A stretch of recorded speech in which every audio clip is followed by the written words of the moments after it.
हमारा मानना है कि मौजूदा वक्त में समाज का कोई ऐसा तबका नहीं है जिसको अपनी लड़ाई सिर्फ अपने लिए और सिर्फ अपने दम पर लड़ने की ज़रूरत है।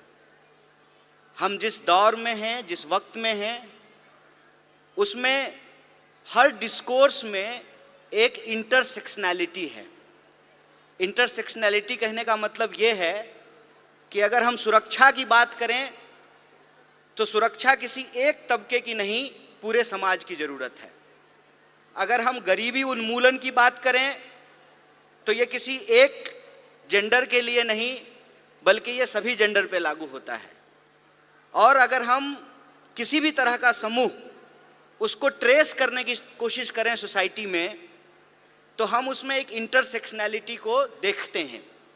इसीलिए हमारा मानना है कि आज के वक्त में जो आंदोलन अलग अलग हो रहे हैं, उन आंदोलनों को मिलाने की ज़रूरत है, उनको इकट्ठा करने की ज़रूरत है। मतलब विद्यार्थियों का आंदोलन है, लेकिन वो महिला अधिकारों का भी आंदोलन होना चाहिए।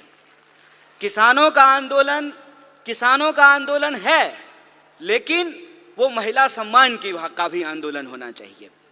इस देश में चाहे आदिवासी आंदोलन हो, दलित आंदोलन हो, विद्यार्थी आंदोलन हो, किसान आंदोलन हो, मजदूर आंदोलन हो, किसी भी राजनीतिक दल के जितने भी फ्रंट हैं, जैसे अगर हम अपनी पार्टी भारतीय राष्ट्रीय कांग्रेस की बात करें तो हमारा विद्यार्थियों का फ्रंट है NSUI, नौजवानों का फ्रंट है यूथ कांग्रेस, महिलाओं का फ्रंट है महिला कांग्रेस, किसानों का फ्रंट है किसान कांग्रेस।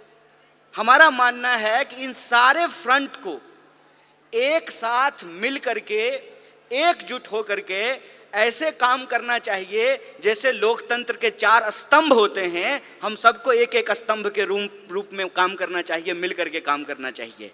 इसीलिए आज जब मैं आपके बीच यहाँ मौजूद हूँ तो भाषण देने के लिए नहीं आया हूँ। हम आपकी हर कार्रवाई में कंधे से कंधे मिला करके दोनों फ्रंटल जो है मिल करके काम करें, और जो देश के सामने चुनौतियां हैं, जिसके बारे में हमारे राष्ट्रीय अध्यक्ष ने भी बताया, महिला कांग्रेस की राष्ट्रीय अध्यक्ष नेता जी ने भी बताया, हमारे ट्रेनिंग प्रोग्राम के सचिन जी ने भी बताया, जो भी स्पीकर आ रहे हैं जो हमको मौजूदा समय में चुनौतियों के बारे में बता रहे हैं, इन चुनौतियों में हमको मिलकर के काम करने की ज़रूरत है। और हम अपनी पार्टी के भीतर, संगठन के भीतर एक ऐसा माहौल पैदा करें कि समाज के हर तबके के लोग बड़ी सहजता से हमसे जुड़ सकें, हमारे बीच आ सकें। क्योंकि अगर हम विद्यार्थी आंदोलन की बात करें तो जो महिलाएं हैं, जो लड़कियां हैं, वो आधी आबादी है। और अगर हम अपनी मीटिंगों में, अपने संगठन की संरचना में, अपने प्रोग्रामों में अगर उनको प्रॉपर जगह नहीं देंगे, उनके लिए एक कंफर्टेबल माहौल नहीं पैदा करेंगे, ऐसा पॉलिटिकल कल्चर नहीं बनाएंगे कि वो सहम जाएं, वो आगे ना आएं, इसका मतलब विद्यार्थी होने के नाते, विद्यार्थियों का संगठन चलाने के नाते हम समाज की जो आधी आबादी है उसको इग्नोर कर रहे हैं। इसीलिए मैं जब आपसे बात कर रहा हूं तो आपसे ये आग्रह कर रहा हूं कि आपके यहाँ जो विद्यार्थी हैं, जो आपके संगठन से जुड़े हुए हैं, आप उनको हमसे जोड़िए और हम उनके साथ काम करके इस देश में नए तरीके का स्टूडेंट मूवमेंट खड़ा करने का काम करेंगे, विद्यार्थियों के एक तबके को आगे बढ़ाने का काम करेंगे। जैसा कि आप सब लोग जानते हैं कि अभी हमारी पार्टी का एक कार्यक्रम आया है कि कैसे नौजवान यूथ जो विमेन लीडर है उसको नर्चर किया जाए। उसके लिए इंदिरा फेलोशिप की शुरुआत की गई है। हमको लगता है कि अलग अलग तरह का जो हमारा फ्रंट है, उस फ्रंट को आपस में मिल करके, एकजुट होकर के काम करना चाहिए और इस एकता को हम आगे बढ़ा सकें, उस कंफर्टेबल माहौल को हम लोग तैयार कर सकें जहां महिलाएं राजनीतिक कार्यक्रमों में आने से घबराएं नहीं, उनको डर ना लगे, ऐसा पॉलिटिकल कल्चर हमको एस्टेब्लिश करना चाहिए। क्योंकि सवाल आज हमारे सामने एक बहुत ही गंभीर है। गंभीर सवाल ये है कि आपको कुछ चीज़ों को बड़ी बारीकी से देखने और समझने की ज़रूरत है। ऐसा नहीं है कि हमारे देश में महिला प्रधानमंत्री नहीं हुई, हमारे देश में महिला राष्ट्रपति नहीं हुई, हमारे देश में लोकसभा के स्पीकर नहीं हुई, गवर्नर नहीं हुई, मेयर नहीं हुई, चीफ मिनिस्टर नहीं हुई, ऐसा नहीं है। तो एक तरफ महिलाओं को प्रतिनिधित्व भी मिला, लेकिन दूसरी तरफ आज की अगर हम बात करें तो महिला अपराधों की संख्या में भी बढ़ोतरी हुई है। इस अंतर विरोध को हमको समझना पड़ेगा। ऐसा कैसे हो रहा है? ऐसा अगर इस देश के इतिहास को हम बारीकी से देखेंगे तो हमको समझ में आएगा। जैसा कि हमारे राष्ट्रीय अध्यक्ष ने कहा कि जो अपने आप को विकसित देश कहते हैं, उन विकसित देशों में भी महिलाओं और पुरुषों को बराबरी के वोट के अधिकार नहीं मिले थे। अमेरिका में 1 पर्सन 1 वोट के लिए एक बहुत बड़ा आंदोलन किया गया था, लेकिन ये हमारे पुरखों की देन है, जो हमारे फाउंडिंग मदर्स एंड फादर्स हैं, उन्होंने इस तरीके का संविधान बनाया कि आजादी के साथ ही हमको वोट का अधिकार मिल गया। आप लोगों को यह बात जाननी चाहिए कि हम नाम तो लेते हैं डॉक्टर बाबा साहब भीमराव अंबेडकर का, उनका योगदान है इस देश के संविधान को बनाने में, लेकिन अगर आप संविधान सभा को देखेंगे तो 15 महिलाएं भी उस संविधान सभा की सदस्य थी, जिन्होंने अपने विचार रखने, अपने सलाह दिए, जिससे यह संविधान बन करके तैयार हुआ। वो 15 महिलाएं थी और वो अलग अलग समुदाय से थी, अलग अलग जो है क्षेत्र से थी, अलग अलग पृष्ठभूमि से थी। उन्होंने अपना योगदान दिया है। इस देश के इतिहास को अगर हम देखें तो आप महात्मा गांधी के योगदान को भुला नहीं सकते हैं। सबसे ज्यादा जो एंटी कॉलोनियल मूवमेंट पूरी दुनिया में हुआ, महिलाओं को आंदोलन से जोड़ने का काम अगर किसी व्यक्ति ने किया तो उस व्यक्ति का नाम महात्मा गांधी है। और आप देखिए कि देश को आजाद कराने के लिए, अंग्रेजों को इस देश से भगाने के लिए महात्मा गांधी जी को कस्तूरबा गांधी को छोड़ने की जरूरत नहीं पड़ी। छोड़नी पड़ी क्या? कस्तूरबा गांधी को साथ लेके चलते थे ना। और एक आज के प्रधानमंत्री हैं, कहते हैं कि हमको देश की सेवा करने के लिए पत्नी छोड़ना पड़ा। हाय रे बेईमानी। मेरी एक दोस्त है, उसने मुझे कहा एक दिन कि मुझे मोदी जी बहुत पसंद हैं। हमने कहा कि तुमको हम ना पसंद हैं यह बात कोई दिक्कत नहीं है, लेकिन तुमको अगर मोदी जी पसंद हैं तो एक बात हम तुमको कहना चाहते हैं, ईश्वर करें कि तुमको मोदी जैसे ही पति मिले। दूर से बात बहुत अच्छा लगता है, अपने पे जब अगर बात आ जाए तो उसका असर समझ में आने लगता है। आप मुझे बताइए, जो महिलाएं ये कह रही थी कि बृजभूषण जी ने कुछ नहीं किया, रह पाएंगी बृजभूषण के साथ? जीवन बिता पाएंगी उसके साथ? हमारे समाज में जो आज हो रहा है उसको हमको बहुत गंभीरता से समझने की जरूरत है। जो अधिकार हमको एक एक करके बिना लड़े मिल गए, इस देश में समान वोट के अधिकार के लिए कोई महिला आंदोलन नहीं हुआ। जब संविधान लिखा जा रहा था तो वोट का अधिकार दे दिया गया। इस देश में संविधान सभा में 15 महिलाएं शामिल होंगी, इसके लिए कोई आंदोलन नहीं हुआ। महात्मा गांधी ने अपने इनिशिएटिव से, उस वक्त जो है हमारा अखिल भारतीय महिला संघ नहीं था, महिला कांग्रेस नहीं था उस वक्त, लेकिन गांधी जी ने महिलाओं को घर से निकाल करके अपने आंदोलन में शामिल कराया।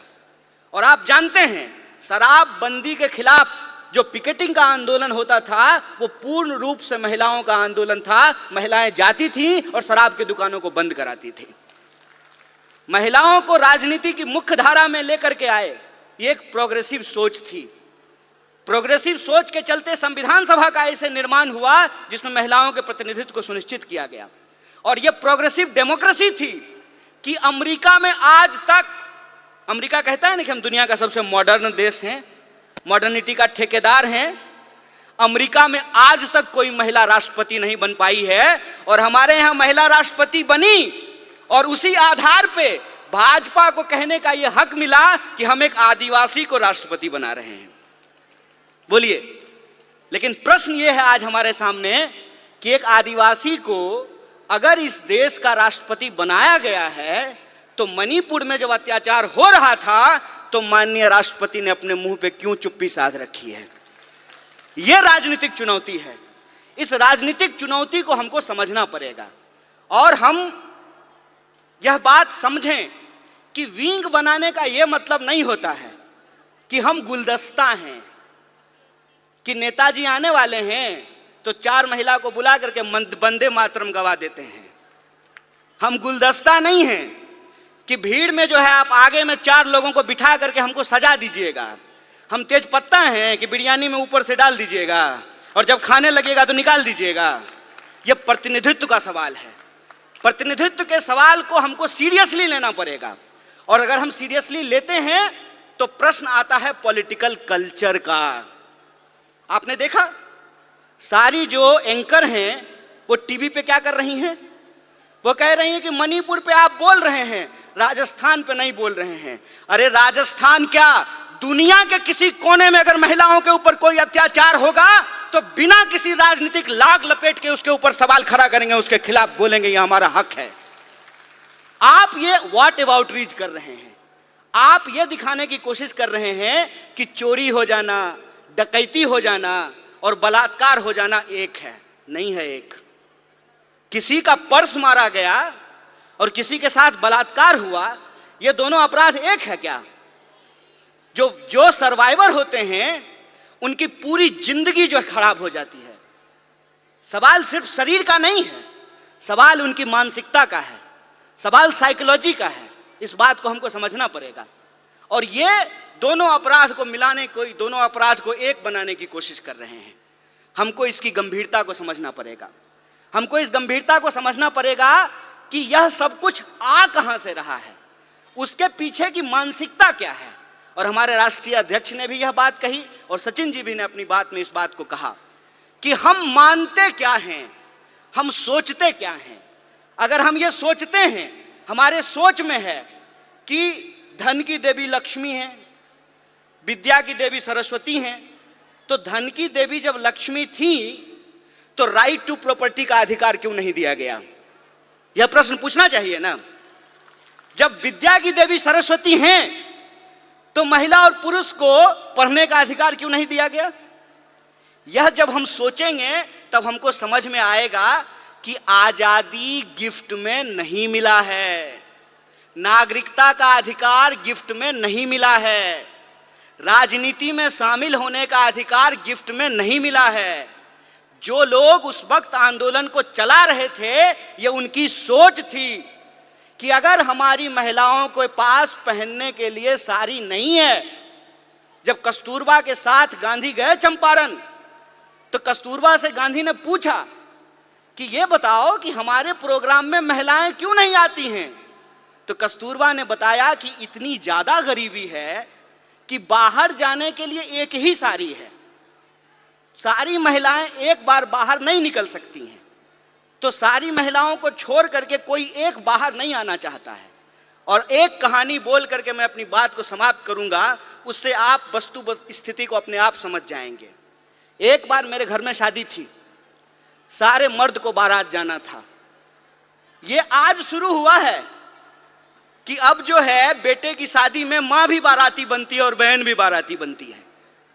पहले ये नहीं होता था।